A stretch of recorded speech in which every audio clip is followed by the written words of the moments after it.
આગળ વાત કરીએ તો કોલકાતા કાંડને લઈને સુપ્રીમ કોર્ટમાં સુનાવણી હાથ ધરવામાં આવી। સુપ્રીમ કોર્ટમાં સુનાવણી દરમિયાન અમદાવાદની ઘટનાનો પણ ઉલ્લેખ કરવામાં આવ્યો।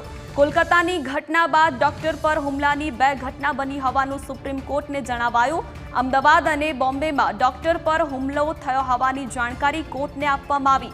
અમદાવાદની એલજી હોસ્પિટલના દર્દીના સંબંધીએ ડોક્ટરનું ગળું પકડીને ધમકી આપી હતી। ડોક્ટર્સની સુરક્ષાનો સવાલ છે તેવું સુપ્રીમ કોર્ટનું કહેવું છે। આ ખૂબ જ ગંભીર મામલો છે।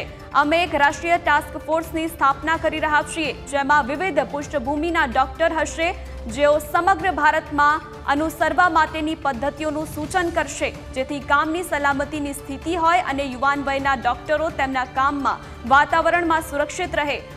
અમે ડોક્ટરોને ફરીથી કામ શરૂ કરવા માટે વિનંતી કરી રહ્યા છીએ। તો સરકારી હોસ્પિટલોમાં સુરક્ષા વ્યવસ્થા નબળી છે તેવું સુપ્રીમ કોર્ટે કહ્યું છે। પીડિતાને ઓળખ જાહેર ન થવી જોઈએ।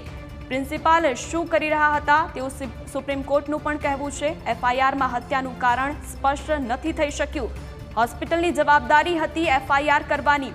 પીડિત પરિવારને પીડિતાની બોડી કેમ ન બતાવાઈ? પીડિતાની ગરિમા સાથે ચેડા કેમ કરવામાં આવ્યા? હોસ્પિટલમાં ઉપદ્રવી કેવી રીતે ઘૂસ્યા?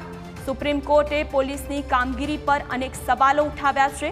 તો બદલાવ માટે વધુ એક દુષ્કર્મની રાહ નથી જોઈ શકતા। અમે આ મુદ્દો હાઈકોર્ટ માટે નહીં છોડીએ।